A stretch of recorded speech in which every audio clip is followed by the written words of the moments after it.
Welcome to our Heritage Works. Today, we're making grilled ribs made in a slow cooker. The first thing we need to do is to create our rib rub.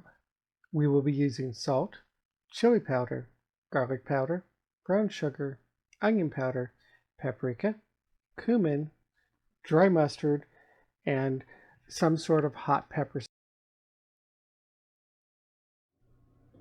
This is a dry rub, so all we will have to do is mix the ingredients together. I make most of my own powders. In this I have chili powder that I made, garlic powder I made, and onion powder. The onion powder has clumped together a little bit because of the humidity in the air, and it's a little bit hard to break apart, but that's okay. In this recipe it won't matter. I'll just get it as fine as I can. If I really wanted to, I could have put it into a coffee grinder or a food processor and gotten all the lumps out. But in this case, it really doesn't matter. I'm going to reserve 2 tablespoons of this rib rub for later for use in our sauce.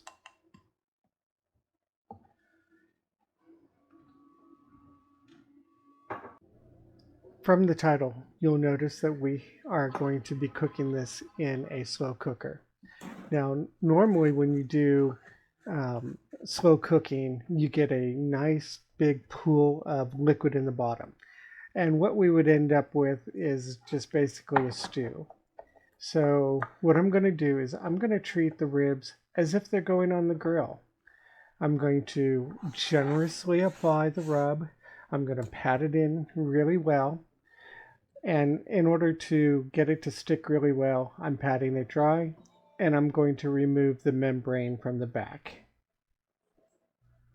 You can use this recipe with any kind of the ribs that are available.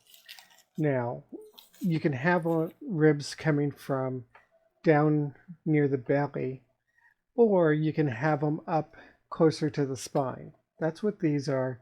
These are from near the spine and coming off, just starting the top part. It doesn't matter which kind of rib you use, this particular recipe will work with any of them. As I apply the rub, I want to make sure that I cover it thoroughly. I am planning to use all of this rub that I have made, other than the amount that I reserved.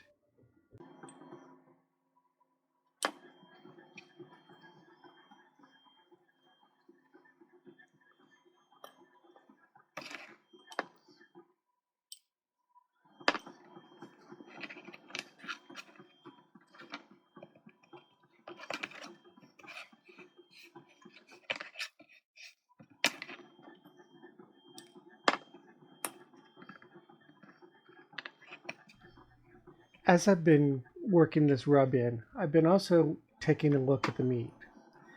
And I'm looking for where are the thickest parts of this meat. If you stand it up so that it looks a little bit like a picket fence, then you'll notice that going from the front of the fence to the back of the fence or through the fence, one side will be thicker, the other side will be thinner. Also, if you go from the top of the fence to the bottom of the fence, one side will be thicker than the other.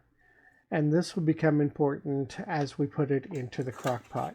What we want to do is make sure that that meat side is towards the crock liner itself.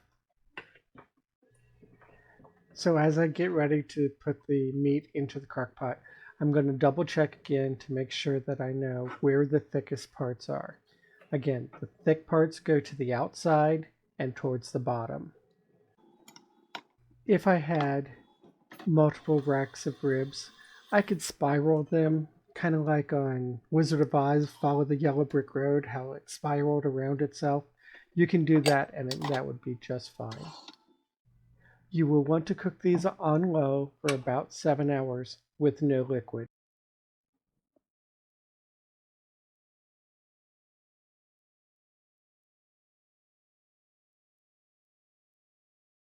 While you're waiting, you can go ahead and make your barbecue sauce. To do this, we will use 3/4 cup of ketchup, 2 tablespoons of the reserved rub, 2 tablespoons of brown sugar, 2 tablespoons of Worcestershire sauce, 1 tablespoon of cider vinegar, and 1/4 teaspoon of liquid smoke, or a little more as to your taste. By using some of the rub in the ketchup, you're going to guarantee that the seasoning will go well together with the barbecue sauce.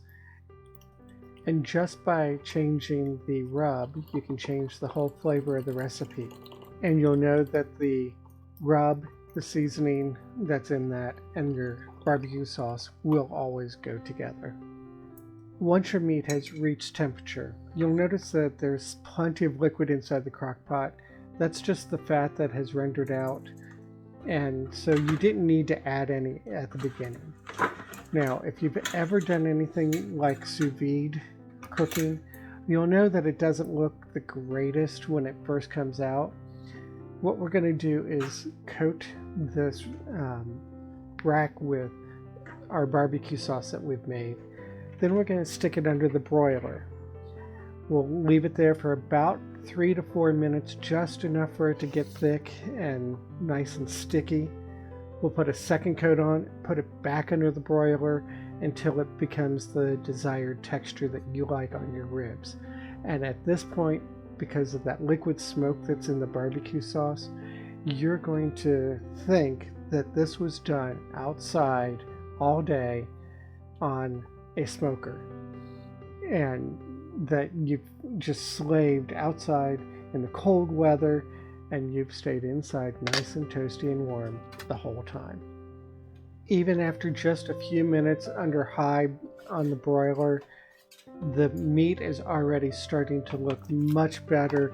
You're getting that nice, even, consistent coating clear across the entire thing.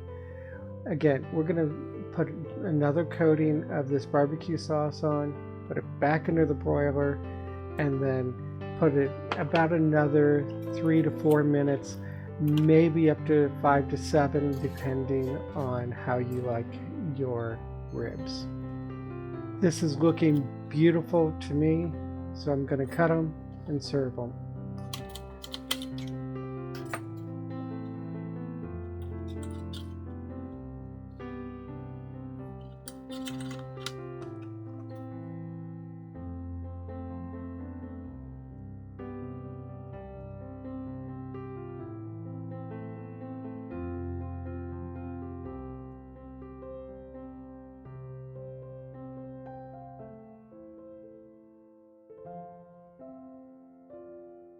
Thank you for watching.